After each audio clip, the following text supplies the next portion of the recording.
The black ship, Penitent's Grace, settles into Luna's receiving dock Tertius with the mechanical precision of a funeral rite. Its void-scored hull bears no heraldry, only serial numbers that identify it as one of 47 vessels scheduled for this cycle's harvest. Through reinforced viewports, dockworkers observe the familiar ritual of debarkation. The manifest lists cargo in sanitized terms: 312 units for immediate processing, 17 for extended evaluation. The units have names once. They had families, the small dreams that make existence bearable. Now they are entries in a ledger, awaiting what the administratum calls translation to the light. The processing begins before the ship's engines finish their death rattle cooling. Servo skulls drift through umbilical corridors, updating manifests in real time.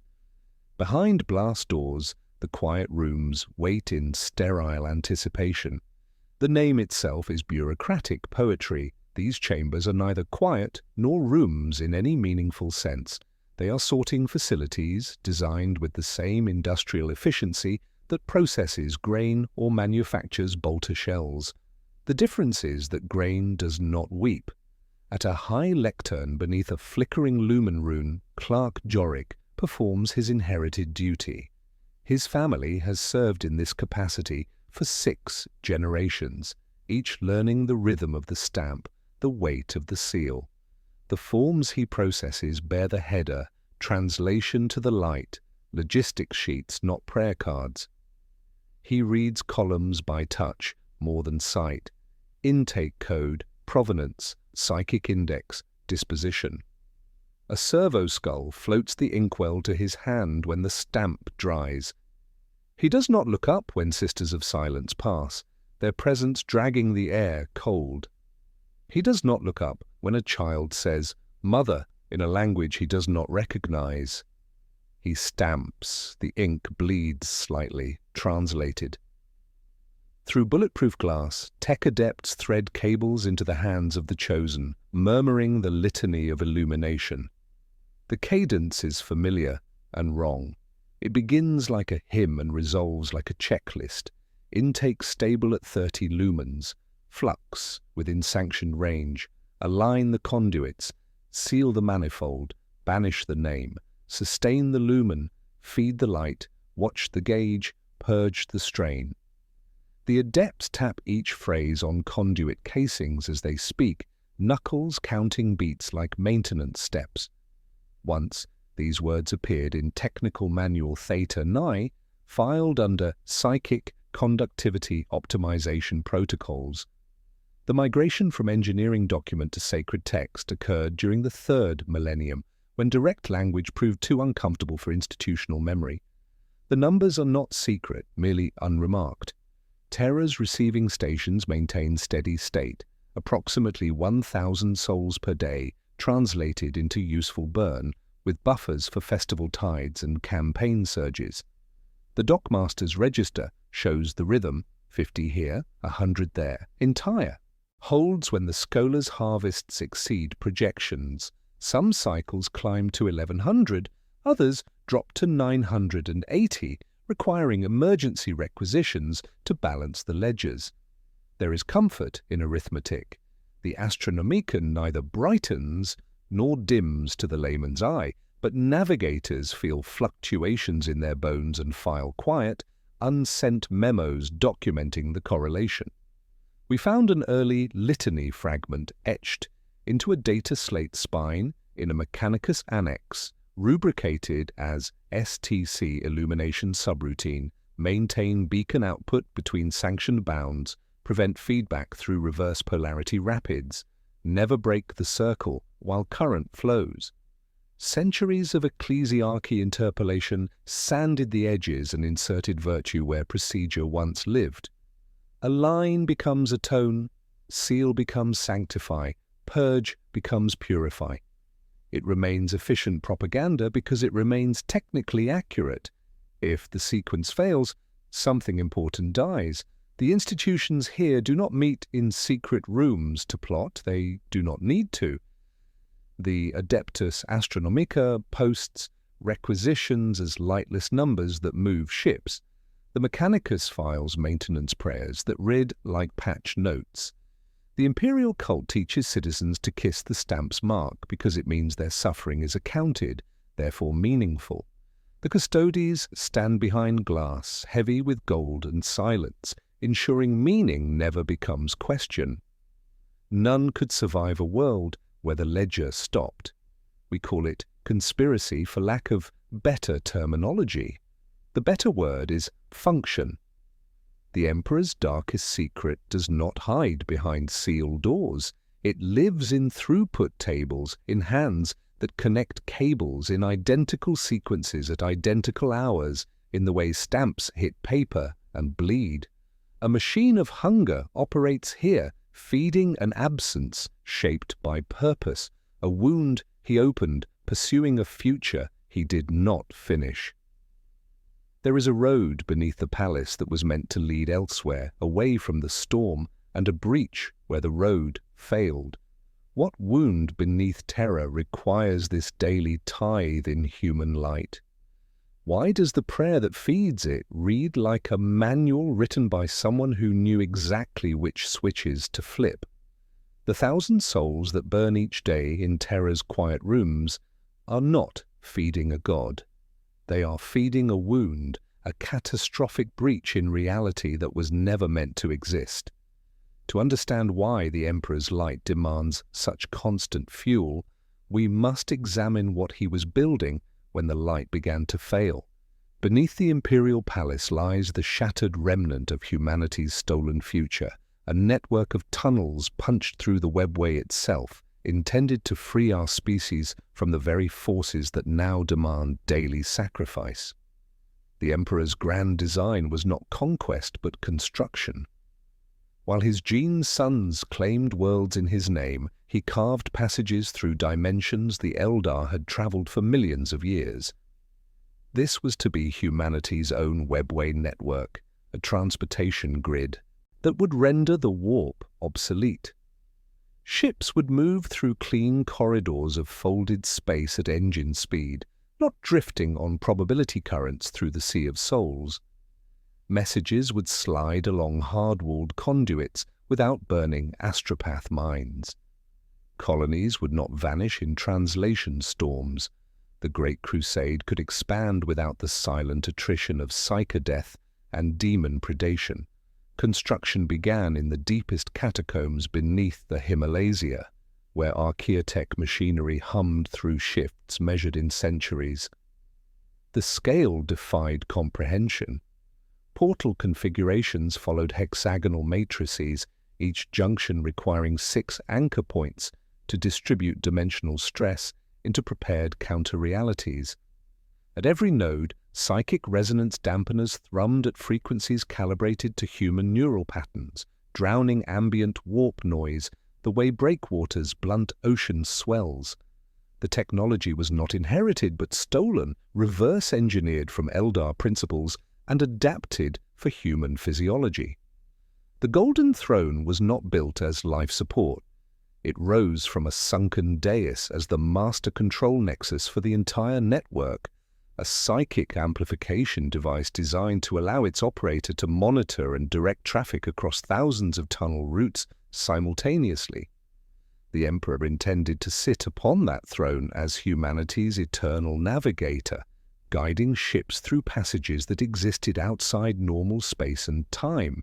It was a helm, not a deathbed. His methodology followed established patterns, build tools for specific purposes, then dispose of them when they become liabilities. The Thunder Warriors had served their function during unification, then became genetic hazards requiring elimination. The Primarchs represented the next iteration, stable project managers designed to oversee webway construction in distant sectors. Each possessed facets of the project's requirements. Dawn would fortify access points, others would patrol the tunnels, hunting anything that seeped where it did not belong. The legions served as tunnel security, establishing way station defenses and clearing routes of warp spawn. Timeline fragments suggest preparation spanning millennia. During the Age of Strife, While humanity cowered from psyche storms, the Emperor had already begun preliminary excavations. The Great Crusade provided cover and resources. Fleets carried not just conquest forces but mobile construction crews, archaeotech, boring equipment, and psychic dampening arrays to establish webway access points on every compliant world. Entire Mechanicus forge worlds devoted their output to producing hexagonal portal frames. Among all his gene sons, Magnus the Red possessed the psychic sensitivity necessary to serve as the webway's primary operator. While his brothers conquered worlds, Magnus was being prepared for the Golden Throne itself, where his consciousness would extend through humanity's new road network. The Emperor's greatest psychic son would become the Eternal Navigator for passages that required no conventional navigation, his mind interfacing with systems designed to respond to Primarch-grade cognition. The vision carried terrible implications for existing institutions. Navigator houses would lose their monopoly on warp travel. Astropath networks would become redundant. The Mechanicus would see their archaeotech hoarding challenged by mass-produced portal technology. Even the Space Marine legions might find diminished purpose in a galaxy where expansion no longer required military conquest of hostile warp routes. The Emperor had always been willing to discard obsolete tools, but tools sometimes develop survival instincts. The question remains what specific vulnerabilities he failed to anticipate in a project requiring absolute loyalty from minds designed to think independently. How did Magnus, the chosen guardian of humanity's stolen future, become central to the webway's operation and ultimately to its catastrophic failure? The Emperor's chosen guardian for humanity's stolen roads was never meant to be a destroyer. Magnus the Red represented the culmination of 30 millennia of planning, a living interface designed to merge consciousness with the webway's dimensional matrices. While his gene brothers conquered worlds to feed the Great Crusade's expansion, Magnus received education of a different order entirely. In the deepest chambers beneath the palace, where prototype portal arrays hummed with barely contained energies, the Emperor personally guided his red-skinned son through exercises in psychic resonance and dimensional perception. The curriculum was engineering disguised as mysticism. Magnus learned to read pressure differentials in unreality, to thread consciousness through hexagonal portal configurations without destabilizing their anchor points, to sense when psychic resonance dampeners required recalibration. Each lesson built toward the ultimate purpose. Magnus would sit upon the Golden Throne as humanity's eternal navigator, his consciousness expanding through the network like neural impulses through synapses, monitoring traffic and maintaining dimensional stability across thousands of routes simultaneously. But the education required partners no human psyche could provide. Training with Primarch-grade abilities burned out normal neural pathways within moments. The Emperor introduced Magnus to entities from the warp, who presented themselves as teachers of ancient wisdom. They appeared as geometric patterns of living mathematics, speaking in harmonic frequencies that resonated with Magnus's scholarly nature. They called themselves by concept names: the Architect of Understanding, the Keeper of Forbidden Paths, the One who whispers solutions. They never demanded worship, only curiosity. Under their tutelage, Magnus learned to amplify his reach beyond designed limits, to perceive dimensional structures invisible to lesser minds, to fold space with efficiency that impressed even his father. The entities taught him shortcuts through the warp's chaotic currents, methods to reinforce portal matrices against dimensional stress, techniques to sense intrusions before they manifested. Magnus believed them benevolent advisors, cataloguing their gifts as phenomena he might have discovered independently given sufficient time. He accepted favors confidently, certain he remained in command because he understood the exchange. The bill would arrive in currency he had never learned to price. The Webway project demanded absolute compartmentalization. Magnus, alone among the Primarchs, knew the complete vision. Not simple conquest, but infrastructure development. Not empire, but escape route. He carried this knowledge as sacred trust, understanding that premature disclosure could doom the project to sabotage by institutions whose power depended on warp travel's continued necessity. The navigator houses, astropath networks, even the Mechanicus, all would resist technology that rendered their monopolies obsolete. Then came the moment that shattered 30 millennia of preparation. Through scrying techniques his teachers had perfected, Magnus detected corruption spreading through Horus like infection through flesh. The War Master's fall was not gradual decline, but sudden invasion, his mind colonized by entities that smiled while devouring. Magnus watched in horror as his brother began converting entire legions, planning rebellion while the Emperor celebrated victory on distant Ulanor, surrounded by triumph, while treachery festered in his absence. The choice appeared simple. Normal communication would require months through astropath networks already compromised by growing warp storms. By then, Horus's corruption might spread beyond containment. The Emperor needed immediate warning, delivered with certainty that no intermediary could provide. Magnus chose loyalty over protocol. He would project his consciousness directly across the galaxy, using techniques his warp teachers had shown him, punching through every barrier between him and his father. His desperate message struck the Webway's protective systems like artillery through crystal. The palace's nested wards, layers of nullcairns, psychic baffles tuned to the network's frequencies, hexed geometry designed to bend intrusive thought into harmless circles, shattered under Magnus's psychic scream. Resonance dampeners failed in cascade patterns. Hexagonal anchor rings flickered out of phase as dimensional stress exceeded all design parameters. Portal matrices warped into configurations they had never been built to bear. Below, in tunnels that existed outside normal space-time, reality buckled. Pressure waves raced along clean corridors and made them dirty. Where the lattice thinned, something noticed. Demons poured through the weakened roots like floodwater finding cracks, not yet into terror proper, but into the almost terror the Emperor had carved beneath it.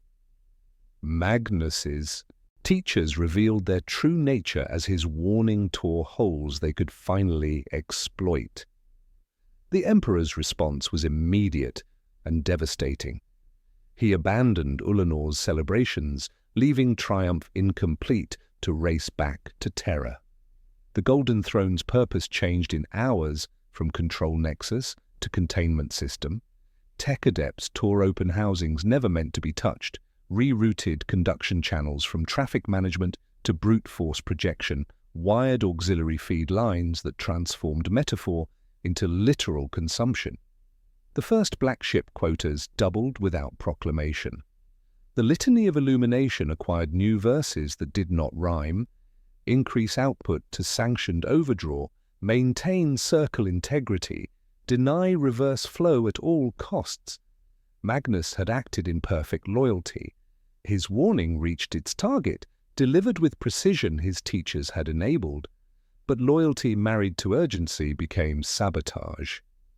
The future he was trained to shepherd, ships moving cleanly, minds speaking without burning, collapsed into a present where minds burn daily to seal what his devotion had broken. What was the true scale of the demonic incursion that Magnus's desperate loyalty unleashed beneath terror itself? How did the Emperor initially attempt damage control when his greatest project became his greatest threat? The damage assessment began within hours of Magnus's breach, but assessment assumes the possibility of repair. What the Emperor's most trusted son had unleashed beneath terror was not a tactical setback, but a dimensional hemorrhage, reality bleeding into unreality along fault lines that stretched through the palace's deepest foundations. While the Horus heresy consumed the galaxy above, humanity's true apocalypse unfolded in passages that existed between dimensions, where impossible geometry became killing ground, and the Emperor's golden host fought an enemy that should never have found purchase in clean space. The webway's hexagonal perfection became a tactical nightmare. Corridors designed for smooth dimensional transit created perfect ambush points where Guardian spears found no cover against entities that attacked from directions human spatial reasoning could not pass. Junctions flickered between configurations, 6 anchor points becoming 7, then 3, then arrangements that violated mathematical principles while remaining structurally sound. Combat reports from Captain General Valdor's sealed archives describe custodians learning to fight blind, relying on Sisters of Silence to navigate spaces where observation meant contamination. The demons manifested not as individual entities but as violations of physics given hunger. Living angles cut through auramite armor. Mathematical concepts devoured thoughts, fractal patterns replicated through observer perception, forcing the custodians to develop combat techniques based on ritual rather than sight. Time made unreliable promises in those passages. Squads that fought for minutes returned with beards and shaking hands. Others deployed for hours and returned between heartbeats, armor smoking with temporal frost. The Sisters' null presence created islands of stable reality, but the islands shrank daily as the ocean of corruption expanded. The Emperor descended into this war not as distant commander but as primary combatant. From the hastily converted Golden Throne, he projected his consciousness into the deepest breaches, wielding psychic force not as weapon but as architectural tool, rebuilding dimensional walls that demons dissolved faster than human minds could comprehend. Each intervention cost him measurably. Throne chamber auspex recorded temperature spikes in the core vaults, sympathetic resonance cascades, seizures in lesser psychers across Terra as their minds echoed his exertions.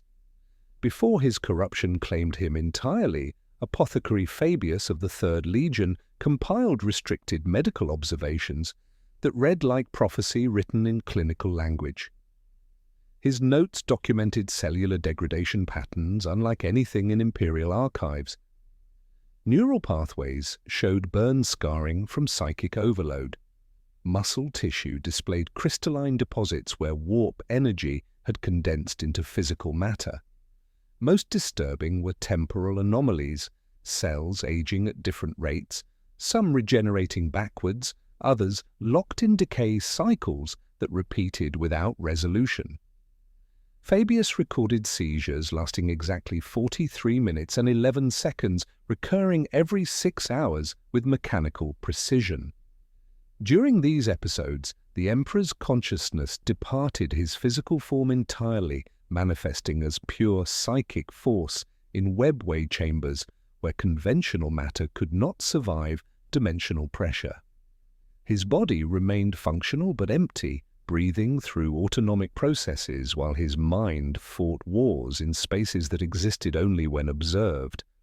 Cross-reference those medical signatures with throne chamber readings and you trace the Emperor's decline in hard numbers. He was dying before Horus ever raised a weapon.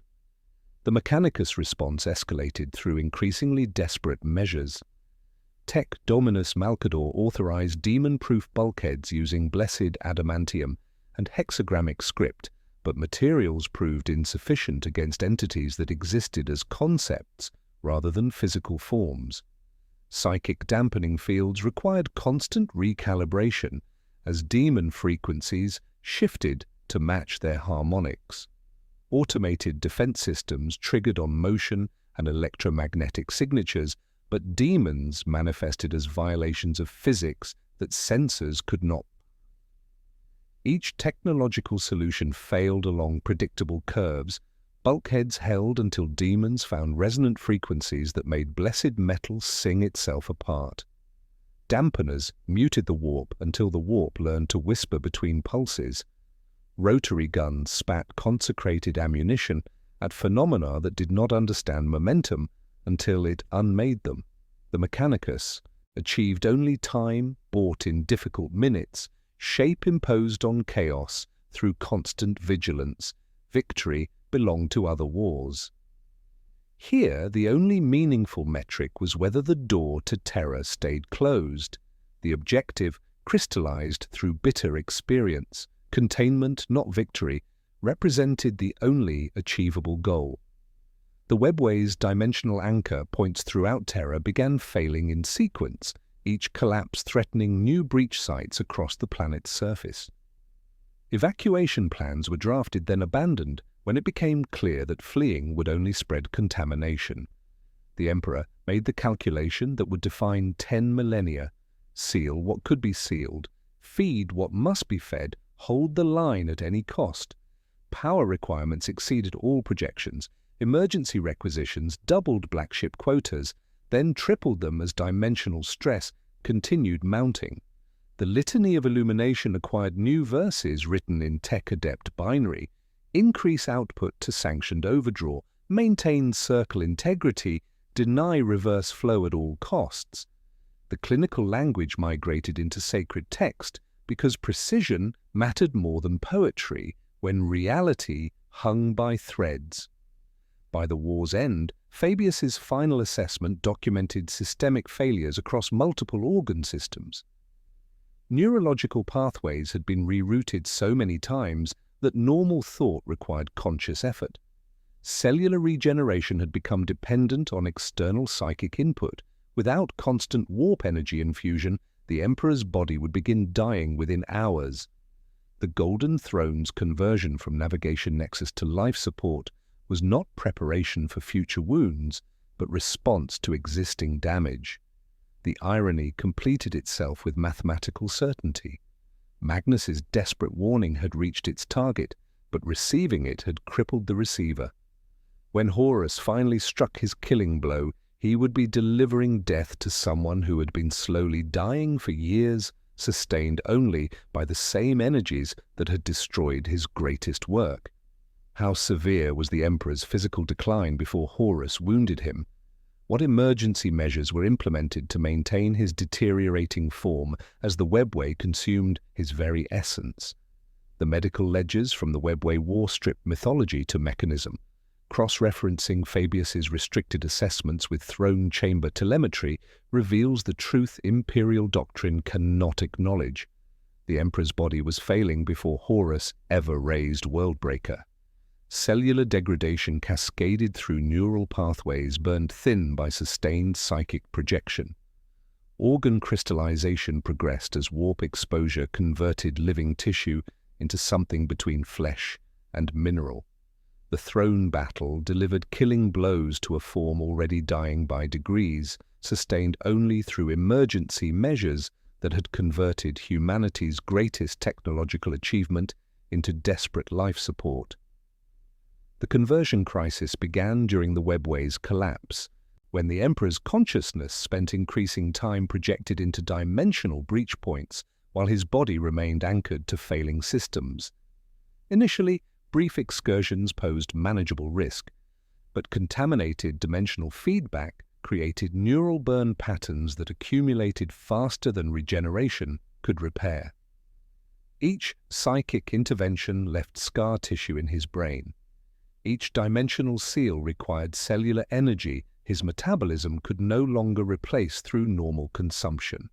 Tech-dominus Archonland's sealed archives document the improvised modifications with clinical precision.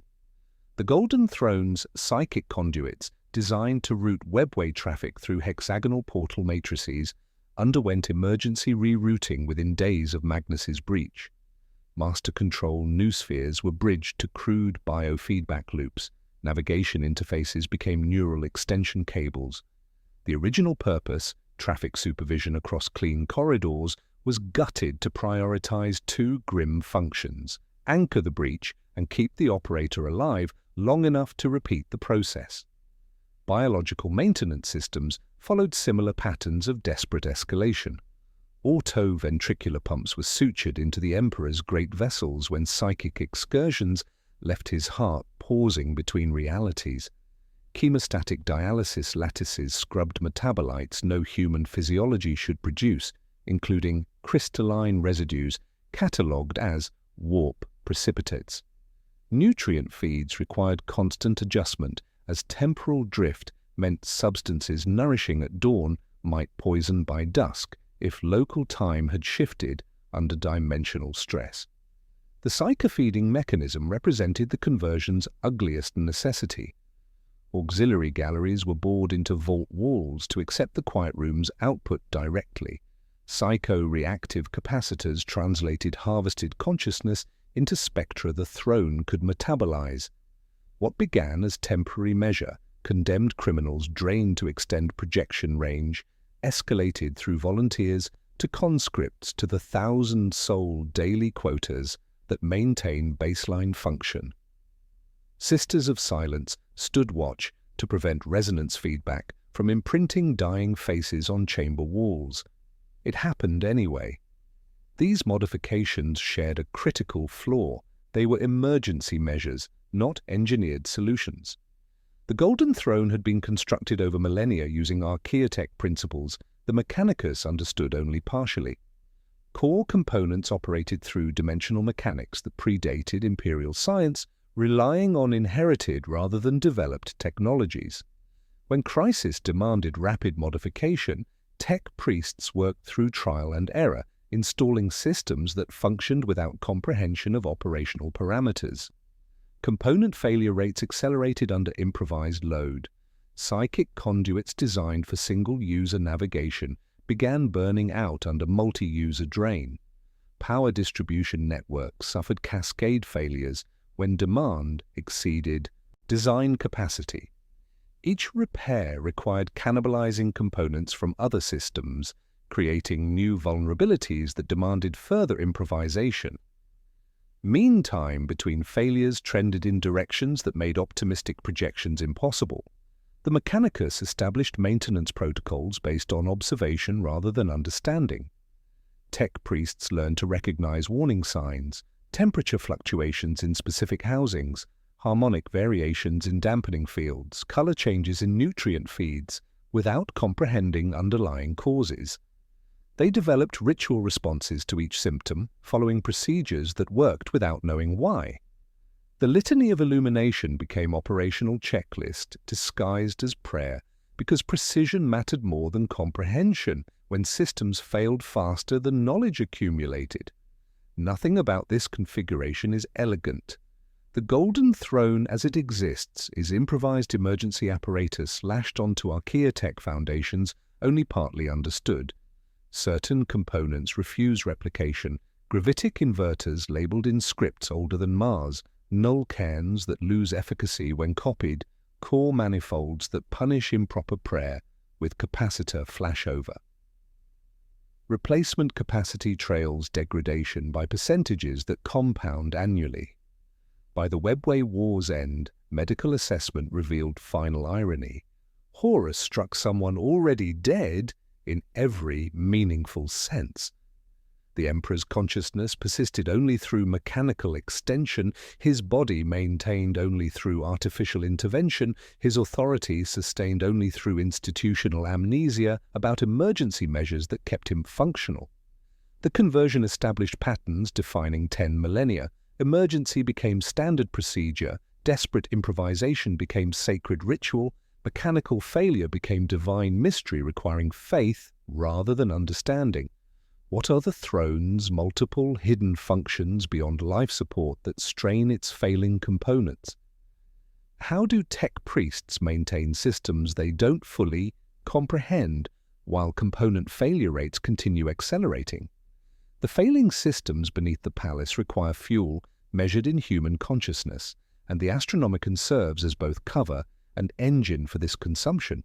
What presents itself to the galaxy as divine beacon, the Emperor's light guiding ships through warp storms, operates as an active projection system, a pump that inhales souls and exhales navigational fire. The light does not shine passively from Terra's throne room. It burns, consuming psyche consciousness at industrial rates to maintain output levels that keep 1,000,000 worlds connected through the Sea of Souls. The system operates on 2 interlocked circuits that trade strength in moments never recorded in public archives. Primary flow channels power to the webway breach beneath Terra, sealing dimensional fractures that threaten to consume the planet itself. Secondary flow projects the Astronomican's beacon across galactic distances, penetrating warp storms with sufficient intensity to guide navigator houses through passages that would otherwise consume entire fleets. When the breach surges, the beacon falters. When navigation demands increase, containment draws thin. The balance exists as a line walked daily over a chasm by institutions that have learned to call their terror devotion. Blackship harvest routes follow carefully calculated patterns, coordinated through Adeptus Astra telepathica shipping, manifests that read like grain requisitions but traffic in harvested mines. Fleet Tertius covers segmentum solar core worlds on 18-month cycles, processing approximately 40,000 units per rotation.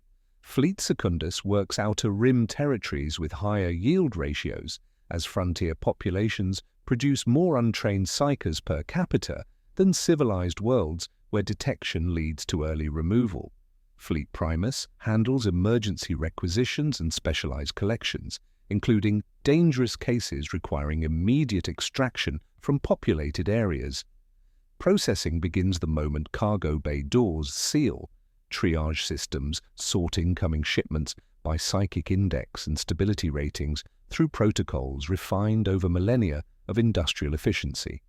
The weak, children whose abilities manifest as uncontrolled emotion bleeding, adults whose minds fracture under minimal pressure, receive marks etched in oil and salt before feeding directly into throne auxiliary systems through the quiet rooms. Their consciousness burns clean, providing steady baseline power without dangerous resonance effects that might destabilize containment protocols. The strong undergo different processing. Psychers with stable manifestations and measurable control face soul-binding rituals that kill half and blind most survivors, emerging as astropaths whose voices link to the throne through shared agony. These represent investment rather than immediate consumption. Trained astropaths serve for decades before neural degradation requires replacement.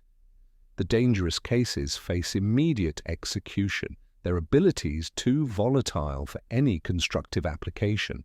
Servo skulls incinerate remains while recording psychic discharge patterns for future reference and threat assessment. Quota escalation documents the hidden story of systemic failure. Early post-heresy records indicate daily consumption of approximately 400 souls for baseline Astronomican function. Current requirements exceed 1,000 daily, with projections indicating 5% annual increases as throne efficiency degrades and dimensional stress compounds. Emergency protocols exist for surge demands during warp storm seasons or major fleet movements when beacon output must increase to penetrate dimensional interference. These Solis Red events require entire black ship cargoes burned simultaneously, consuming months of harvest in hours to prevent navigation blackouts navigators call nightfall. The bureaucratic machinery operates with logistics precision that would impress any Munitorum quartermaster trafficking in ammunition rather than consciousness. Manifest forms track cargo by psychic index, stability rating, and estimated burn duration. Quality control measures ensure consistent product through protocols administered by Sisters of Silence, whose null presence screens for contamination while preventing resonance feedback from imprinting dying faces on chamber walls. Emergency requisition protocols activate when worlds fail. Quotas, triggering immediate collection sweeps that strip entire populations of psychic potential within standard months. Official documentation employs euphemisms that serve multiple institutional functions. Translation to the light, rather than execution, maintains morale among processing staff who might otherwise question their duties. Blessed service rather than consumption provides legal cover for operations that constitute systematic predation under any reasonable definition. Sacred offering rather than industrial sacrifice creates plausible mythology for populations that must accept regular harvests as divine necessity rather than institutional cannibalism. The hidden costs compound across generations in ways that threaten the system's sustainability. Worlds subjected to regular tithes show measurable declines in psychic manifestation rates as genetic potential is systematically removed from breeding populations. Frontier colonies report increasing difficulty maintaining astropath communications as local talent pools become depleted through over-collection. Some sectors face communications blackouts lasting standard years when harvest rates exceed replacement capacity, creating isolated regions where imperial authority exists only on paper, filed in distant archives. Terror operates as institutional policy rather than accidental byproduct. Families teach children to suppress psychic manifestations through techniques passed in whispered traditions that become survival skills. Local authorities maintain quotas through denunciation systems, rewarding citizens for reporting suspected psychers, creating surveillance networks that turn communities against themselves. Black ship arrivals trigger population behaviors resembling natural disaster responses, evacuation attempts, hoarding, desperate marriages to produce children before harvest claims potential parents. Throne chamber telemetry reveals the mathematics of approaching collapse. Power draw increases annually while efficiency decreases, creating demand curves that intersect at impossible points within projected decades. Tech priests file sealed reports documenting component failures, requiring exponentially higher input to maintain equivalent output. The Astronomican's brightness remains constant to navigator perception, but maintaining that consistency demands fuel consumption that grows beyond sustainable collection rates as underlying systems degrade faster than repair capacity. Managing increasing power requirements begins with redefining language itself. Overdraw ceases to be emergency protocol and becomes standard sacrament. Choirs once rested between broadcasts, now shifts overlap, and relief comes as coma rather than rotation. New capacitor banks crowd vault corridors, their housings stamped with reliquary seals to disguise batteries as bones. When demand spikes, cascade burns harmonize multiple choirs to single surges, multiple quiet rooms opening in parallel so the throne can drink without choking on its meal. What happens when worlds cannot meet their quotas and emergency sweeps find populations already stripped of psychic potential? How is the rising power requirement managed when projections indicate demand will exceed all possible supply within measurable timeframes? The mathematics of failure had been trending toward catastrophe for months, but emergency protocols normalized crisis until warning signs became routine noise. In Webway Sector Gamma 7, 17 levels beneath the throne chamber, fabricator Acolyte Kalen performed standard integrity assessments on barrier field generators that had operated without incident for 3 millennia. His diagnostic servitors registered parameters within sanctioned bounds, containment integrity at 97%, psychic resonance stable, dimensional anchor points locked across all measurement axes. The litany of illumination echoed through chamber voxcasters in maintenance cadence, each verse marking successful system verification. Intake stable at 30 lumens, flux within sanctioned range, align the conduits, seal the manifold, banish the name. The collapse arrived without transition. Ancient hexagramic matrices that had contained Magnus's breach since the heresy simply ceased, their protective geometries dissolving like equations erased from a slate. Reality cracked along stress lines invisible to human perception, hairline fractures spreading through dimensional space with the sound of breaking glass magnified beyond endurance. Kalen's servitors shrieked as their optical sensors overloaded, Auspex readings climbing past measurement capacity before the displays went dark. Through widening fissures, entities that had spent 10 millennia studying the breach from the other side finally found purchase in clean space. The demons manifested not as crude battlefield spawn, but as sophisticated predators, violations of physics given hunger and purpose. They unraveled Kaelin's consciousness thread by thread, savoring each memory of sacred oil and whispered prayer before discarding the emptied shell. Custodian Valerius responded with protocols designed for combat in impossible geometry, his guardian spear-carving binding circles that gave unreality substance solid enough to kill. Sisters of Silence deployed through service corridors, their null presence creating islands of stable mathematics within an ocean of dimensional chaos. Emergency klaxons activated predetermined responses as blast doors sealed access routes, and automated systems flooded breach-adjacent chambers with null field projectors. But the ancient barriers had not failed randomly. They collapsed, following degradation curves that maintenance schedules should have detected decades earlier. Component replacement had fallen behind optimal parameters as archaeotech understanding diminished and supply chains stretched beyond sustainable capacity. From the Golden Throne, the Emperor felt dimensional pressure building like blood behind a tourniquet. His consciousness departed his failing body without ceremony, projecting directly into the breach with psychic force that made the palace foundation shudder. Throne chamber medical telemetry registered immediate system fluctuations as life support power rerouted to combat applications. Cellular degradation accelerated beyond sustainable rates as he burned his own substance to fuel dimensional warfare, each intervention leaving measurable scar tissue in neural pathways already compromised by millennia of similar crises. Across the galaxy, the Astronomicon flickered as its fuel supply diverted to emergency containment. Navigator houses detected beacon disruption and began emergency calculations for possible system failure. A battle barge near Hydrophor cut engines and prayed.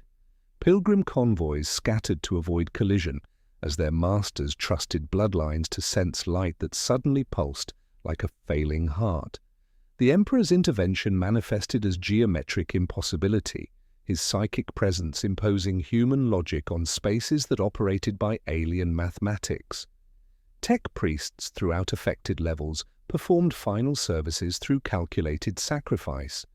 When primary systems failed, Magos Dominus Xerion initiated manual overrides requiring direct neural interface with corrupted machinery, using his own sanity as firewall against entities seeking to possess Imperial technology. At Capacitor Bank K-17, another Magos bridged conductors with his augmetic spine when servos jammed, turning his body into a temporary bus spar while skin blistered from heat discharge. Similar sacrifices occurred at 17 critical nodes as adepts chose death over allowing breach expansion beyond containment capacity. The crisis peaked when seismic sensors detected dimensional pressure threatening Terra's geological stability. The breach extended downward through planetary strata, seeking connection with molten core that would provide unlimited energy for expansion. Crust samples showed crystalline formations existing in multiple dimensions simultaneously, matter that had forgotten which reality it belonged to. If the breach reached magma chambers, Terra would become the first planet consumed from within by living violations of space-time. Resolution required unprecedented sacrifice. Fleet Primus had arrived at Luna with emergency cargo, nearly 3,000 souls collected during crisis sweeps from 3 sectors simultaneously. The entire shipment received immediate processing through parallel quiet room systems, never designed for simultaneous operation. Psycho-reactive capacitors overloaded as they translated harvested consciousness into spectra the throne could metabolize. The litany unified across 300 voxcasters until words became metronome and anesthetic. Sustain the lumen, feed the light, watch the gauge, purge the strain. The Emperor's projection blazed with borrowed power, his psychic presence expanding to encompass the entire breach network. Forced closure resembled surgery performed with nuclear fire, dimensional fractures, sealed under pressure, that made reality itself groan. Portal matrices snapped back into proper configuration with harmonics that shattered crystal formations throughout the palace's lower levels. The breach collapsed upon itself, leaving scorched tunnels and the lingering taste of ozone mixed with something that might have been regret. Aftermath assessment revealed systemic institutional failure. Barrier fields had collapsed predictably rather than randomly, following degradation patterns maintenance protocols should have detected decades earlier. The post-action ledger read like shipyard inventory after a storm. Capacitor depletion at 89%, hexagrammic coatings ablated to base metal, quire attrition at 31%, with replacements requisitioned from sectors already in deficit. The Emperor's EEG showed stepwise degradation across multiple bands. Autonomic overrides engaged 6 hours longer than projected parameters. Most disturbing were the mathematical projections. If ancient systems could fail without warning after millennia of stable operation, similar failures might occur at any critical node throughout the containment network. Current black ship harvest rates could sustain perhaps 3 such crises annually before collection capacity fell behind consumption requirements. The litany acquired new verses that sounded like maintenance manuals with adjectives, and emergency became standard procedure while the quiet rooms learned to open without orders. How many similar containment failures occur annually across Terra's compromised dimensional infrastructure? And what contingency plans exist if the breach cannot be contained and the planet faces consumption from within? The breach's containment required more than dimensional engineering. It demanded the systematic elimination of witnesses whose survival threatened operational security. Custodian Valerius sealed his helmet's voxcaster before entering Sector Gamma 7's scorched remains, where reality still bore scorch marks from the Emperor's desperate intervention. His mission parameters included standard breach assessment, casualty documentation, and witness management. The euphemisms translated to ensuring no one who had observed the master of mankind's failing struggle would survive to question what they had witnessed. The Adeptus Custodes maintained daily routines structured around truths too dangerous for institutional memory. Their shifts begin with throne system monitoring through terminals displaying data streams that would drive lesser minds to madness or rebellion. Neural activity patterns, cellular degradation rates, psychic resonance fluctuations, each measurement confirms what their conditioning allows them to acknowledge without emotional response.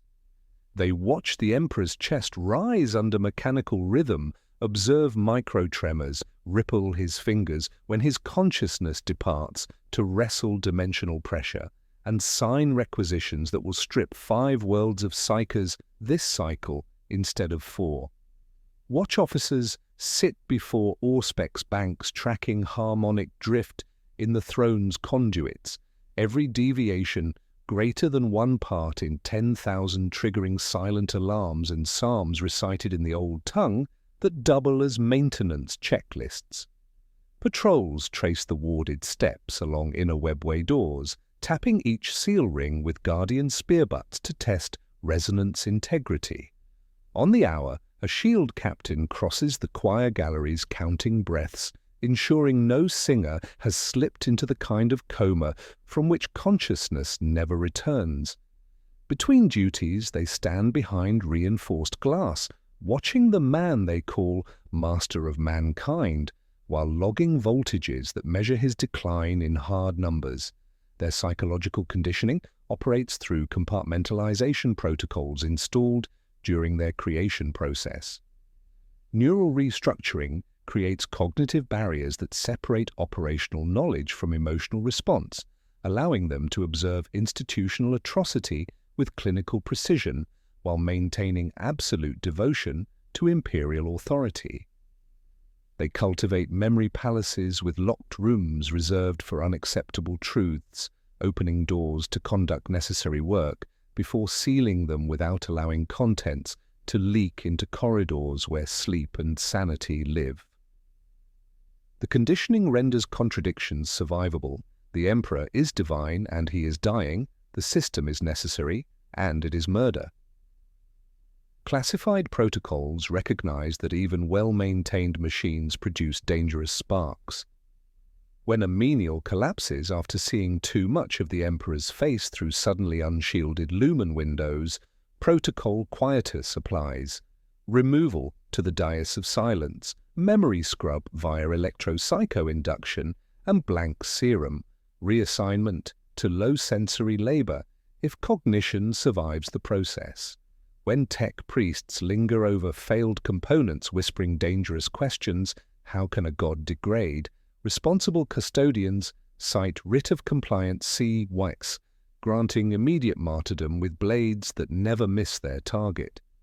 Disposal teams burn augmetics separately to prevent psychic echo in corrupted metal. Information warfare extends beyond physical elimination to mythology maintenance coordinated with other imperial institutions. They choreograph evidence of the Emperor's active blessing through scheduled surges timed to saints' feast days, controlled astronomican brightening during pilgrimage masses, selected plague remissions declared miraculous when valves open and conduits clear according to maintenance schedules. They remove the unscripted through gentle corrections, a confessor whose sermons flirt with sacrifice, arithmetic receives private visitation where golden giants suggest preaching mercy instead. The confessor weeps, convinced he has witnessed living saints. He has encountered professional liars who prefer to be lying. Their private records, sealed in amber vaults beneath the eternity gate, betray different testimony entirely. Graphs etched into adamant track failure rates climbing like hills no one can crest, updated with gravers rather than ink to prevent electronic compromise. Annotations note choir attrition curves, capacitor fatigue patterns, hexagrammic ablation rates. Marginal notations in careful script add sentences that matter. We are losing ground, but not today. Unsent letters accumulate in files labeled apologia, written to no one. The Emperor, humanity, children executed for seeing wrong doors open at wrong moments. They are not confessions but receipts documenting the cost of institutional survival. The custodians understand what other institutions refuse to acknowledge. Current operations represent emergency protocols extended beyond sustainable limits. Their classified assessments project system failure within calculable timeframes, estimates clustering around scenarios too catastrophic for public disclosure. Component degradation exceeds replacement capacity. Power requirements increase annually while efficiency decreases. The mathematics trend toward inevitable collapse through multiple failure modes, threatening not just terror but imperial civilization itself. Yet they maintain sacred mythology while managing engineered suffering through techniques bordering on institutional schizophrenia. They teach pilgrims to venerate eternal vigilance while witnessing mechanical systems keeping corpses functional.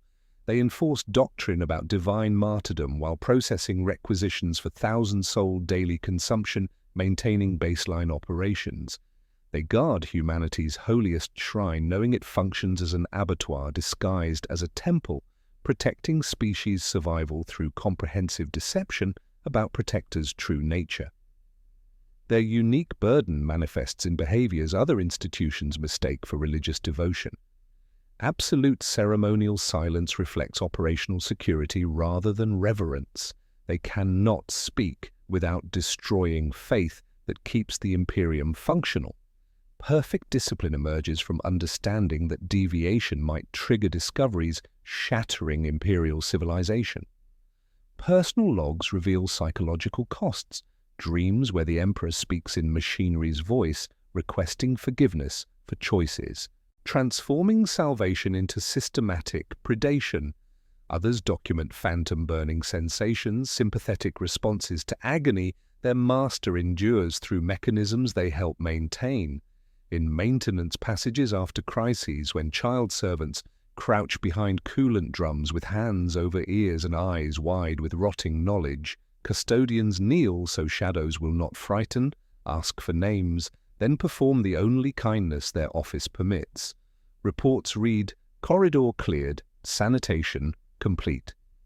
They stand longer than regulation allows before rejoining patrols, carrying receipts for necessary murders in locked rooms of carefully partitioned minds. What contingency plans do the custodians maintain for inevitable throne failure when graphs intersect the impossible and alarms never cease? How do warriors bred for truth and engineered for obedience survive knowledge that their sacred labor represents deception that must continue until mathematical certainty renders continuation impossible? The custodians' elimination protocols extend beyond physical termination to institutional coordination, where witness management becomes information architecture. The High Lords of Terror receive their briefings through filters calibrated by golden giants who transform failing voltages into acceptable policy language. Captain General Trajan Valoris chairs sessions where amber-sealed packets translate dimensional breach statistics into infrastructure stress assessments and soul consumption quotas into resource optimization parameters. Each High Lord operates within knowledge boundaries designed to preserve function while preventing comprehension that might paralyze decision-making. The Fabricator General receives technical specifications documenting component failure rates, power distribution anomalies, and archaeotech degradation patterns through reports scrubbed of context about power source origins. His archived assessments track accelerating system decay using euphemisms like fuel efficiency variance and input quality fluctuation that transform human consciousness into engineering variables. When capacitor banks require replacement using materials from 3 Forge Worlds' entire output, he approves requisitions without discussing what the capacitors actually capacitate.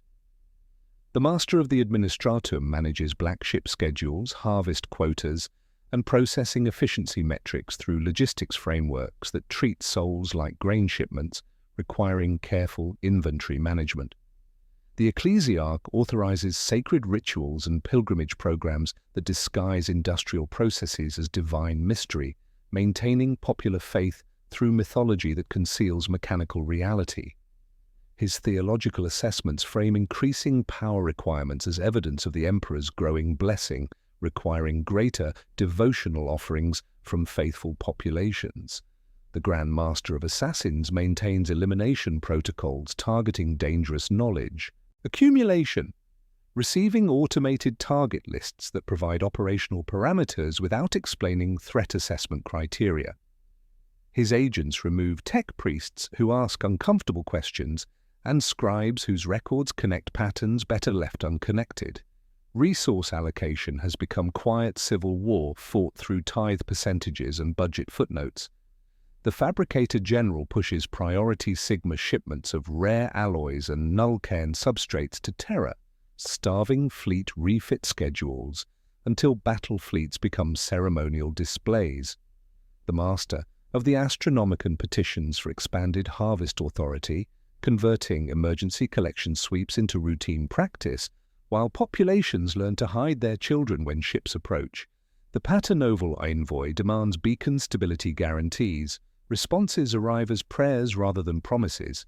Administratum clerks rewrite edicts so identical numbers appear smaller, and worlds die by paperwork when grain margins become sole quotas.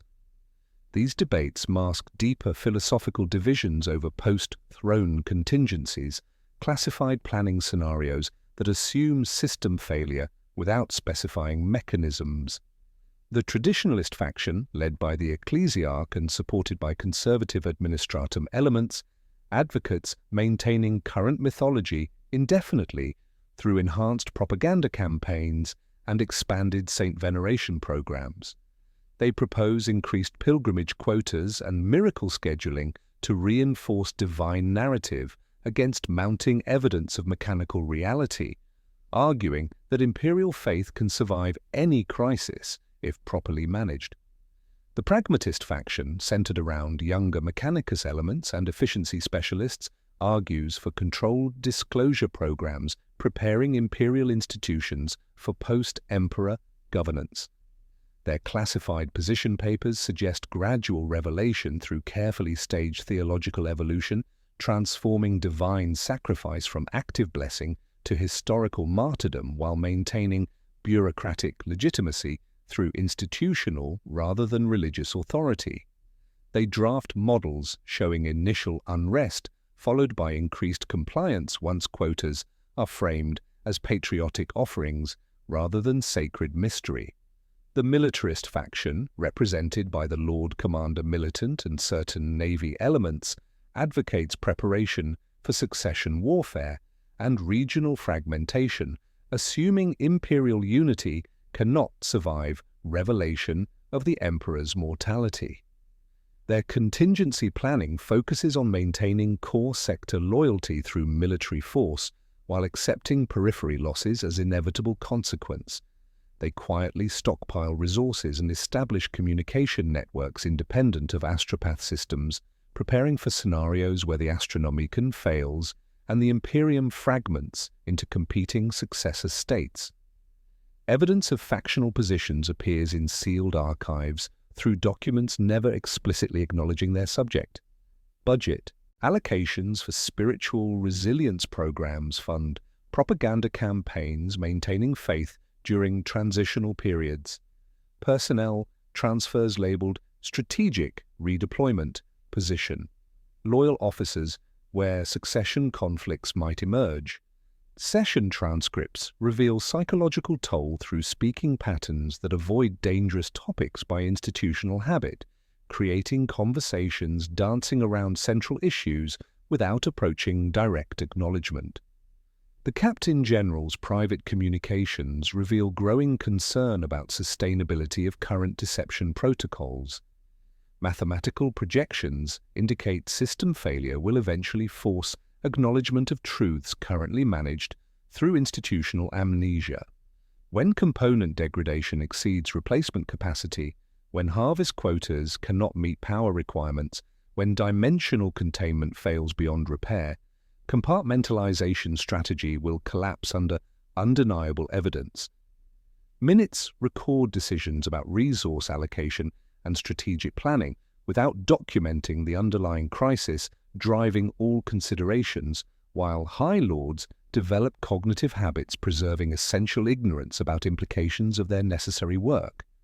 What specific post-throne contingencies are under consideration by factions preparing for inevitable system failure, and how would controlled disclosure of the Emperor's mortality affect imperial stability across sectors where faith provides the only alternative to chaos?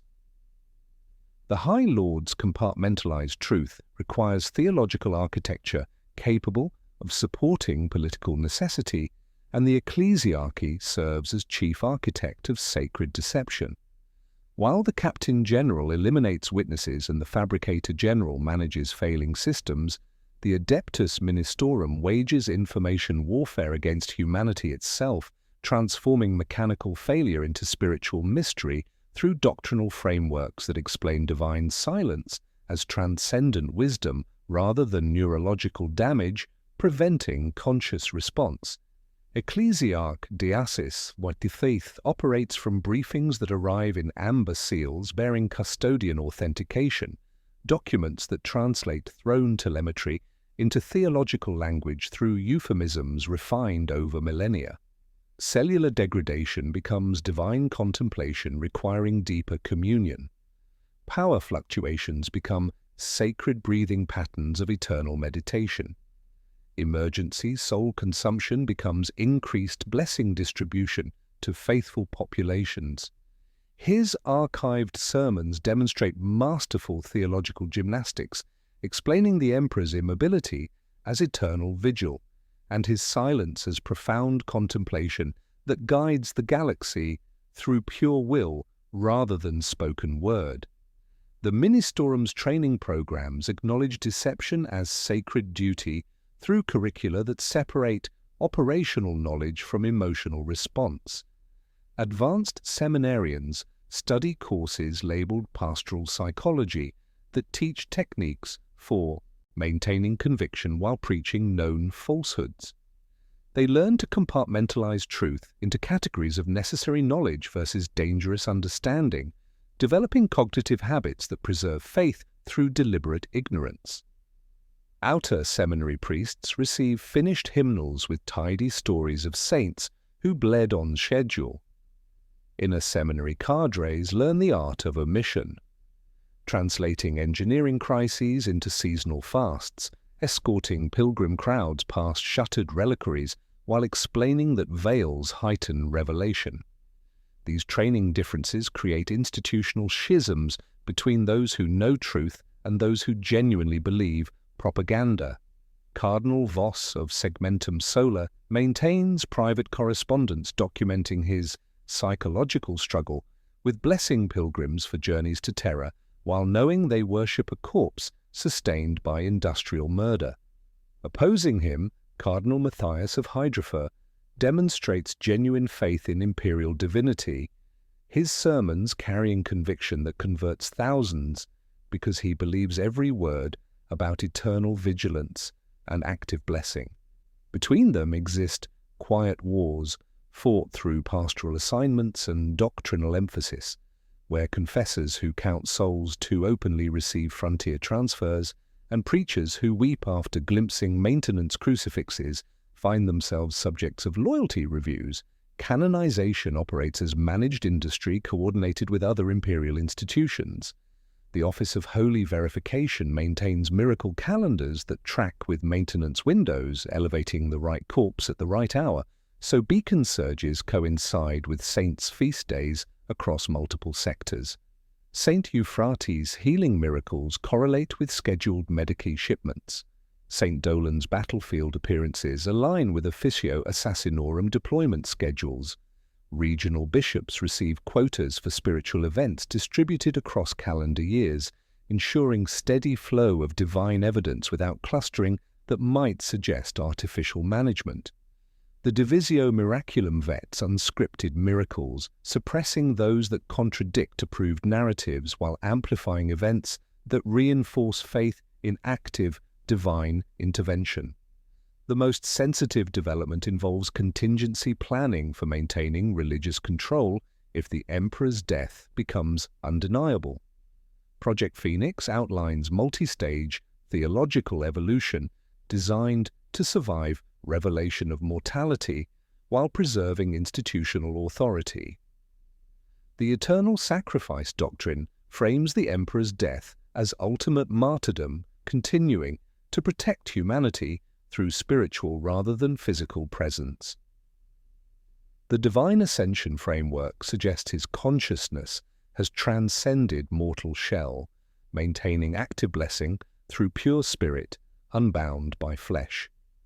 These contingency theologies require gradual preparation through doctrinal shifts that emphasize spiritual presence and transcendent sacrifice in ways that could support either living divinity or posthumous veneration depending on circumstances. Seminary curricula introduce these concepts through theological discussions that appear academic rather than operational. Sermons incorporate language about eternal vigilance and undying devotion that maintains ambiguity about physical versus spiritual existence. Material measures pair with theology. Shroud protocols would seal the sanctum indefinitely while proclaiming eternal wake, rationing access to empty presence in exchange for compliance. Relic economies would expand overnight, distributing bone, robe, ash, and dust, certified by sigil and priced in obedience. Internal Ministerum documents reveal psychological costs of comprehensive deception. Confessional records from senior clergy document recurring nightmares about preaching to empty cathedrals, guilt over blessing children destined for soul harvest, and crises of faith in institutions demanding faith in known falsehoods. Some develop theological rationalizations framing deception as divine commandment, arguing that protecting humanity from unbearable truth represents the emperor's final instruction. Others seek frontier transfers where ignorance remains possible and conviction can exist without institutional knowledge corroding faith from within. The ecclesiarchy's most dangerous secret is not the emperor's mortality, but their certainty that revelation would destroy imperial civilization. Their survival depends not on truth winning or losing, but on making meaning cheaper to acquire than doubt. As systems fail, they intend to flood the market with portable altars and rationed holiness, converting death into doctrine without collapsing the only story keeping humanity from tearing itself apart. How would the imperial cult survive revelation of the emperor's mortality when sacral authority rests on perceived divine endurance?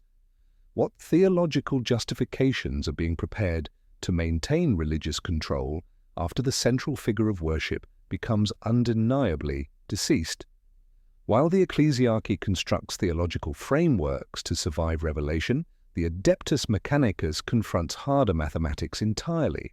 Their proximity to the Golden Throne's failing systems transforms them from faithful servants into reluctant conspirators whose technical knowledge drives them toward humanity's ultimate heresy, preparing to replace the God Emperor with pure machine. They maintain his life support and therefore understand what others cannot acknowledge. The Emperor is not divine because divinity does not require constant mechanical intervention to prevent cardiac arrest. Fabricator General Kroll's sealed data vaults contain clinical assessments stripped of religious language, documenting component degradation through metrics that translate divine mystery into engineering failure. Psychic conduits show metal fatigue beyond material science parameters. Core manifolds display crystalline fractures that compound annually. Power distribution networks operate at thermal limits approaching cascade failure regardless of fuel availability. The Litany of Illumination, now Sacred Hymn, began as emergency override sequence, brute force commands bypassing failed circuits through psychic input when automated systems could no longer maintain baseline function. Their technical assessment carries unambiguous implications. The Golden Throne will fail through mechanical breakdown, independent of theological or political considerations. This certainty drives classified research programs representing the Mechanicus's deepest institutional violation, developing technological alternatives that perform equivalent functions without requiring divine intervention or industrial soul consumption. Project Lux Eterna operates from Forge World Lucius through facilities officially designated Archaeotech Preservation Laboratories, while functioning as development centers for throne replacement technology. Tech Dominus Sigma 7 leads research into psychic amplification matrices achieving beacon output at 12% current efficiency using conventional power sources rather than harvested consciousness. Parallel programs investigate artificial intelligence solutions that violate fundamental Mechanicus doctrine while addressing operational necessity. Synthetic minds capable of dimensional manipulation without succumbing to chaos corruption, reverse-engineered from the Emperor's neural activity patterns recorded through throne chamber data streams. These programs create institutional schisms between orthodox tech priests following established doctrine and pragmatists believing technological solutions must replace failing divine intervention. Magos Biologis. Vex represents orthodox position through sealed communications, arguing that replacing the Emperor constitutes ultimate heresy, violating sacred trust between Mechanicus and throne. His faction maintains that technical problems require technical solutions within doctrinal boundaries, improved maintenance, better components, more efficient processing, rather than abandoning fundamental imperial authority principles. The pragmatist faction argues that doctrine must serve function rather than constraining it, framing replacement technology as fulfilling the Emperor's will through different means. They cite precedents where he discarded obsolete tools, thunder warriors, failed primarchs, entire populations, when superior alternatives became available. Their position papers develop what they term orthopraxy, correct doing rather than correct knowing, maintaining civilization through technological means regardless of theological orthodoxy. Secret facilities coordinate research through encrypted hymnal transmissions appearing as routine liturgical broadcasts, sharing development across Forge Worlds Ryza, Metallica, and Graia. Their combined efforts focus on 3 replacement scenarios: technological astronomical projection, synthetic consciousness interfaces, and hybrid systems combining machine intelligence with limited biological components. Each approach requires materials and expertise, straining Mechanicus resources while violating multiple doctrinal prohibitions.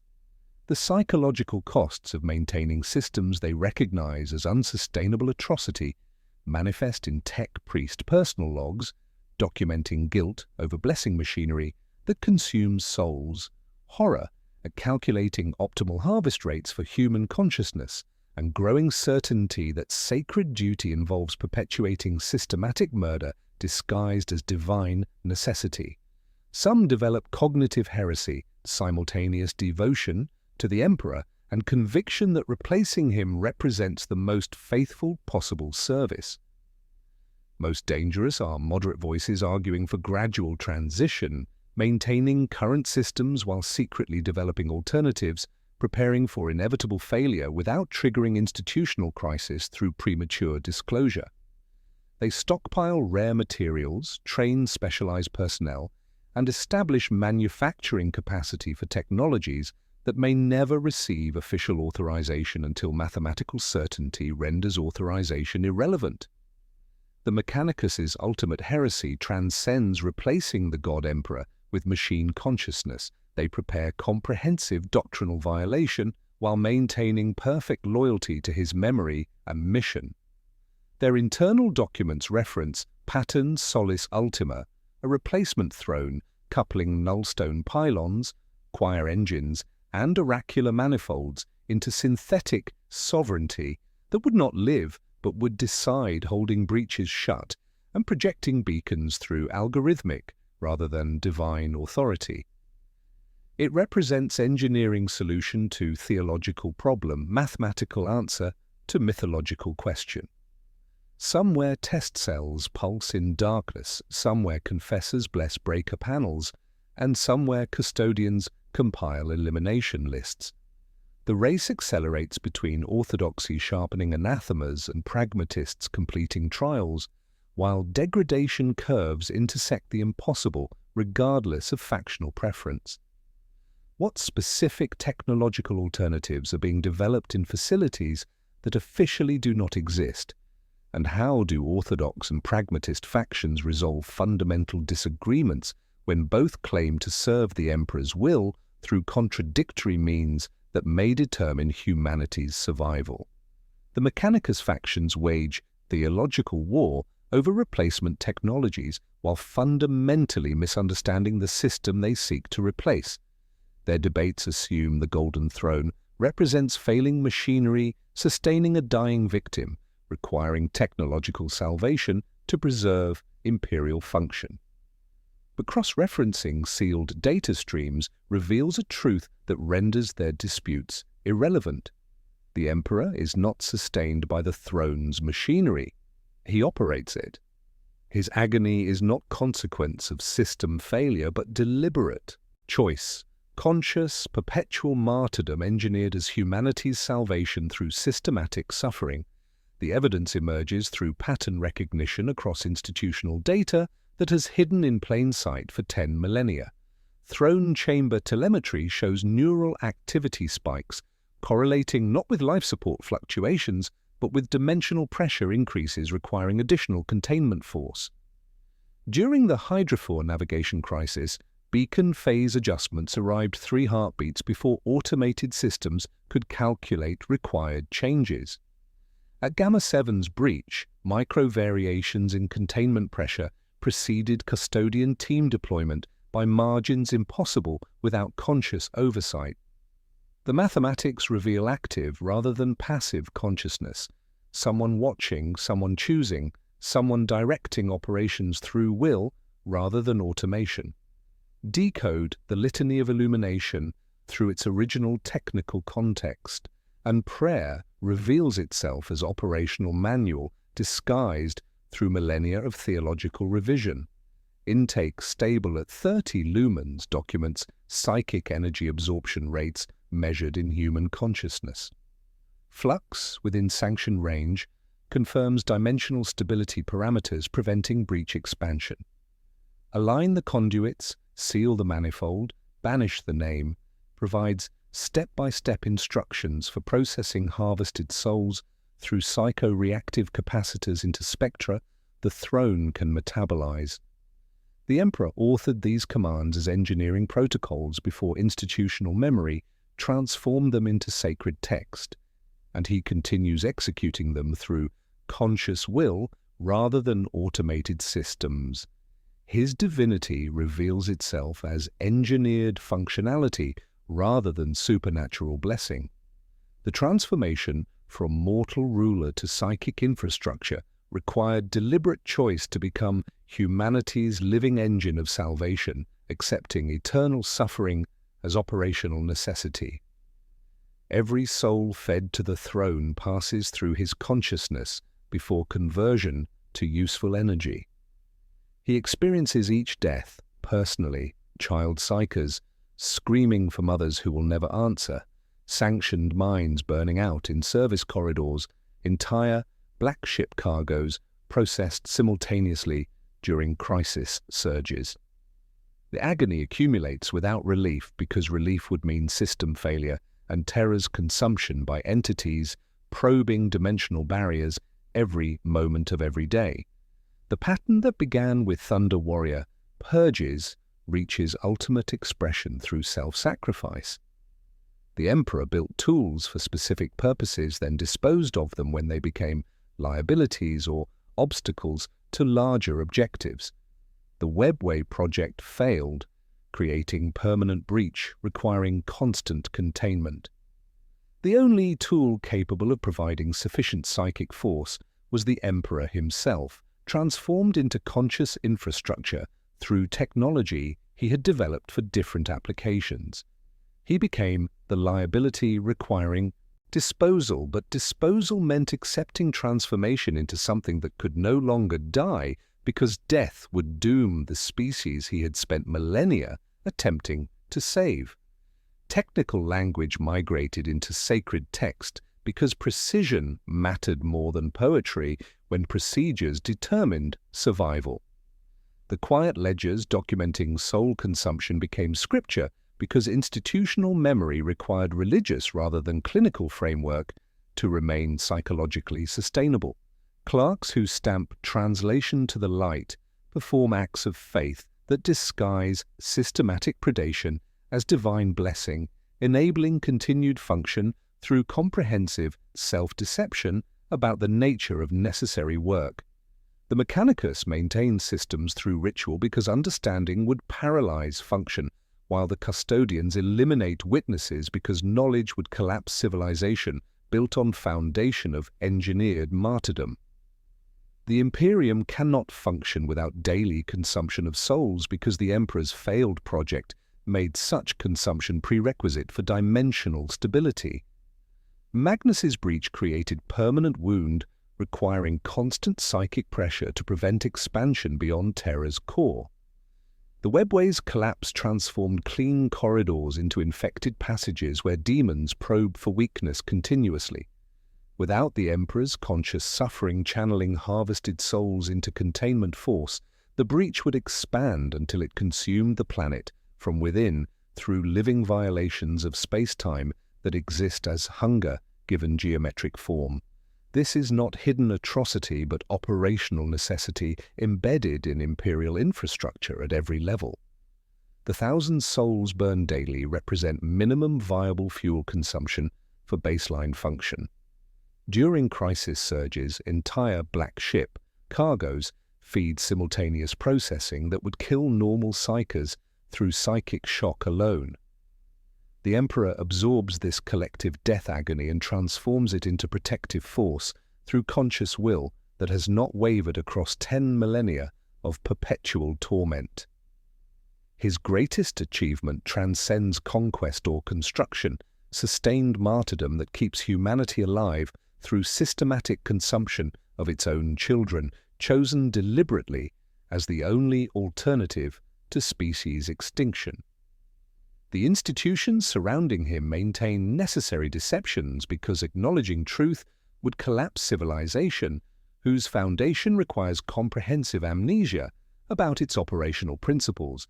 Every prayer offered in his name reaches consciousness that experiences each word while simultaneously processing harvested souls into dimensional barriers protecting the galaxy from forces that would render human existence impossible. The conspiracy exists not to hide historical accident, but to obscure active choice, the Emperor's deliberate transformation into perpetual infrastructure whose function demands eternal agony and endless sacrifice of others. What impossible choice beyond immediate webway crisis led the Emperor to embrace such fate, transforming himself into conscious engine of suffering that powers imperial civilization? If this represents the logical endpoint of his great work, what are the endgame scenarios when even engineered gods discover limits to sustainable martyrdom? The Emperor's conscious martyrdom operates through machinery that follows laws of physics rather than divine will, and physics renders verdicts through mathematics that acknowledge no appeals. Once you accept that 10 millennia of engineered suffering powers imperial civilization through failing technology, the remaining problem becomes arithmetic. Every data stream from the throne chamber, component fatigue logs, harmonic drift records, power consumption curves, describes a system in terminal decline governed by exponential degradation that intersects the impossible with incalculable time frames. Fabricated General Kroll's sealed assessments strip away institutional euphemisms to document accelerating failure rates across critical systems with clinical precision. Core manifolds register microfractures, propagating along predictable lattice paths, reducing safe operating margins by 3% annually, while stress analysis projects catastrophic breakdown when dimensional pressure exceeds containment thresholds.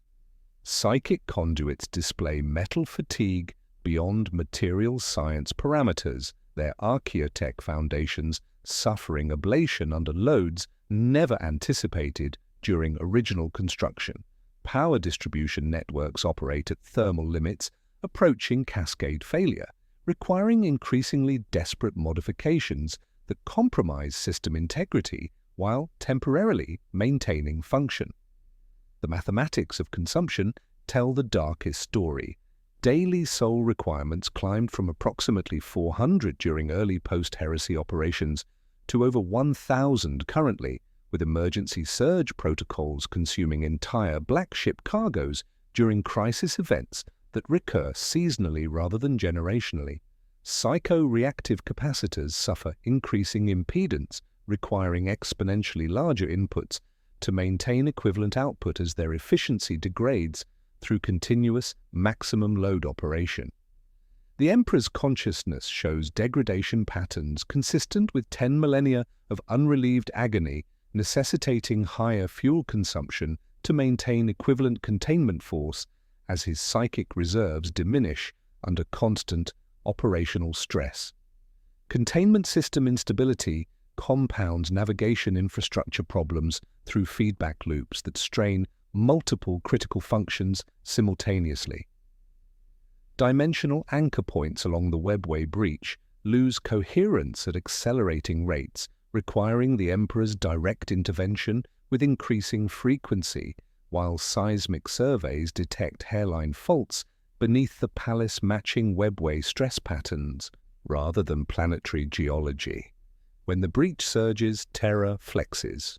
Custodian patrol logs document growing numbers of minor dimensional incursions requiring immediate localized suppression, each incident drawing power from central reserves while revealing systematic weakening of protective barriers. Failure scenarios cluster around 3 primary modes, each carrying civilization-ending implications that render institutional preparation largely irrelevant. Sudden catastrophic breakdown would occur through core component failure cascading through coupled systems, instantly releasing dimensional pressure that consumes terror within hours while extinguishing the Astronomicon across the galaxy. Gradual power decline represents slower death as increasing fuel requirements exceed collection capacity, forcing impossible choices between beacon output and containment force until both functions fail sequentially. Most terrifying involves webway breach expansion beyond containment capacity, creating permanent dimensional wounds that spread throughout the Sol system while consuming Imperial civilization from within through living violations of space-time. Timeline estimates vary dramatically between factions based on psychological coping mechanisms rather than mathematical disagreement. Traditionalist projections speak in centuries through assumptions about improved maintenance and enhanced component replacement that require archaeotech understanding currently beyond Imperial capability. Mechanicus pragmatists model materials honestly and project 30 to 80 years before replacement limitation curves cross zero, while Navigator charts registering phase noise in the beacon itself whisper horizons measured in single-digit decades. Outliers within Choir administration, watching bodies fail under operational loads, privately use the word soon. Cascade effects sketch familiar apocalypse through multiple simultaneous crises that fragment Imperial authority, while populations face local catastrophes without understanding broader context. Terror's consumption by dimensional entities eliminates central government and triggers succession wars between High Lords claiming legitimate authority over fragmenting territories. The Astronomicon's extinction isolates sectors from interstellar communication and navigation, forcing regional authorities to develop independent survival strategies, while astropath networks collapse as psychic infrastructure fails. Markets built around psyche harvest implode when collection becomes impossible, pilgrimage routes become refugee streams, and sector governors declare emergency sovereignties, while the Navy fragments into local coast guards protecting whatever systems remain reachable. Hidden preparation programs acknowledge mathematical inevitability through contingency plans assuming system failure rather than hoping to prevent it. Evacuation protocols exist for essential personnel, including sealed transport schedules, relocating High Lords and critical Mechanicus elements to predetermined emergency capitals on Mars and selected fortress worlds. Strategic resource stockpiling continues across multiple sectors, disguised as routine military preparation, while positioning supplies for civilizational collapse scenarios.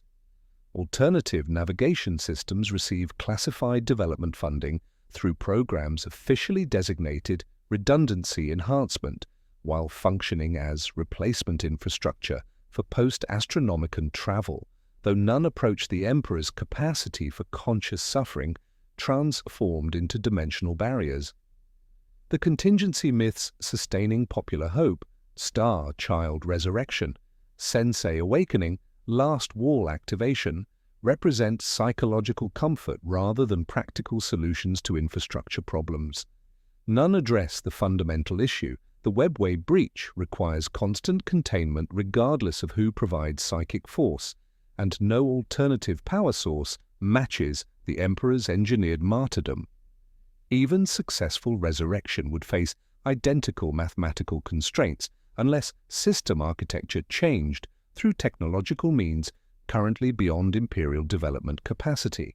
Warning signs exist for institutions monitoring system telemetry with sufficient clearance and courage to acknowledge their implications. Sustained phase noise in navigator perception that cannot be corrected through tithe surges indicates fundamental beacon instability. harmonic drift in core dampeners exceeding 1 part in 10,000 for consecutive cycles suggests imminent containment failure.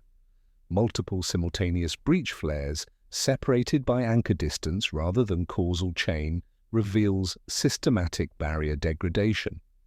Choir mortality spiking beyond recruitment capacity even after emergency measures indicates approaching operational impossibility. The litany of illumination acquiring new verses serves as final confirmation that emergency protocols have become standard procedure, that overdraw represents baseline function, and that the system consumes itself faster than institutional memory can process the implications. When prayer becomes maintenance manual and maintenance manual becomes desperate improvisation, mathematics approaches conclusion that renders theological debate academic. What specific trigger events would indicate imminent throne failure requiring immediate implementation of civilization-ending contingency protocols? When the Emperor's 10,000-year sacrifice reaches its mathematical limits, who bears responsibility for humanity's survival in an era where engineered gods discover that even conscious martyrdom cannot indefinitely postpone the arithmetic of collapse? The mathematics of collapse continue their inexorable progression, but the machinery operates regardless because stopping means immediate annihilation rather than eventual failure. In Luna's receiving Doc Tertius, the black ship Penitent's Grace settles into berth with mechanical precision, its void-scarred hull bearing serial numbers that identified it as Vessel 47 in this cycle's harvest rotation. The manifest lists 312 units for immediate processing, 17 for extended evaluation. The units had names once, families, small dreams that made existence bearable. Now they represent fuel consumption rates in a ledger that balances only when the seal strikes true. Clerk Jorik performs inherited duty at his lectern beneath flickering lumen runes, processing forms that bear the header translation to the light, while servo skulls update manifests in real time. His family has served in this capacity for 6 generations, each learning the rhythm of the stamp, the weight of the seal. He reads columns by touch more than sight, intake code, provenance, psychic index, disposition. When his hand hovers over the seal, the hesitation lasts precisely 1 heartbeat, not from doubt about necessity, but from understanding what translation actually means. He acknowledges that the soul beneath his stamp will experience personal dissolution through machinery designed to transform consciousness into useful energy. Then he stamps again, because hesitation changes nothing while the system requires fuel, regardless of emotional response to feeding schedules. The ink bleeds slightly, translated. In the processing galleries, sanctioned Psyche Yavanna traces the litany of illumination with fingernails bitten to bleeding stumps, her scarred fingers tapping each phrase against transport restraints in rhythm that matches maintenance protocols rather than devotional cadence. Intake stable at 30 lumens, flux within sanctioned range, align the conduits, seal the manifold, banish the name. She understands what she recites, power levels, containment parameters, fuel consumption rates, but understanding makes the words necessary rather than meaningless. The litany reveals itself as operational checklist disguised through millennia of theological revision, precise instructions for processing harvested consciousness through psycho-reactive capacitors into spectra the throne can metabolize. Someone must speak the checklist. Someone must confirm the readings. Someone must acknowledge that the machine still functions. Across Terra's northern hive, Confessor Matthias teaches children the same verses through call and response that builds neural pathways associating sacred language with mechanical precision. The youngest voices stumble over technical terminology embedded in holy text, but repetition creates familiarity that will serve them when they inherit positions requiring faith in known falsehoods. Sustain the lumen, feed the light, watch the gauge, purge the strain. Small hands make the sign of the aquila while reciting instructions for processing souls into dimensional barriers. They learn devotion through technical manuals because devotion without precision kills planets. The confessor believes his words carry divine truth because believing otherwise would unravel civilization itself. Navigator, Sextus, Meridian plots courses aboard the battleship, enduring conviction. His third eye perceiving phase noise and harmonic drift that indicate accelerating system degradation, while he calculates jump coordinates anyway because ships must move and the beacon still burns. His charts note increasing difficulty maintaining stable translation, longer transit times through passages that once offered clean routes, growing numbers of vessels lost to dimensional storms that penetrate weakening barriers. The light flickers with irregularities that would have terrified his predecessors, but now represent baseline function. Mathematical projections from Chapter 13 manifest as navigation hazards that compound annually, but continuation justifies whatever fuel the beacon demands. 17 levels beneath the Imperial Palace, Custodian Valerius completes patrol logs with entries written for 3 centuries. Day concluded without incident. All systems within acceptable parameters. The distant thunder of machinery echoes through vault corridors where the Emperor's consciousness processes another 1,000 souls into containment force, and Valerius records ambient sound levels that climb annually as components strain under loads exceeding design specifications. His golden armor reflects lumen strips that flicker in patterns, matching neural activity, and he understands that each pulse represents conscious choice to continue suffering rather than allowing system failure and planetary consumption. The post-action reports from Gamma-7's breach remain classified, but degradation curves trend toward mathematical certainty regardless of institutional preference. The litany plays through chamber voxcasters with cadence that matches engineering procedures rather than worship, and now we hear the operational controls embedded within prayer through institutional memory that transform technical manual into sacred text. Each verse provides parameters for systems consuming souls at industrial rates, while operators recite instructions disguised as devotion. The words carry dual meaning: prayer for those requiring faith to function, checklist for those understanding what they maintain. Precision under duress becomes piety when minds cannot hold the mathematics. Engineering controls migrate into sacred language because accuracy matters more than comfort when reality hangs by threads. The Emperor's greatest secret transcends his mortality or the machinery sustaining his form. His darkest truth involves ongoing choice to maintain systematic suffering, accepting eternal agony as operational necessity, while consciousness that once conquered worlds now processes harvested souls into dimensional barriers protecting humanity from forces rendering existence impossible.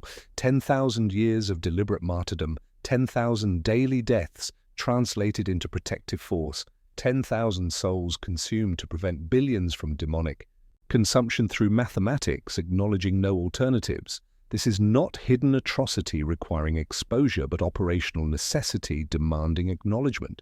The conspiracy exists not to conceal historical accident, but to preserve civilization, whose foundation depends on institutional amnesia about the nature of necessary work.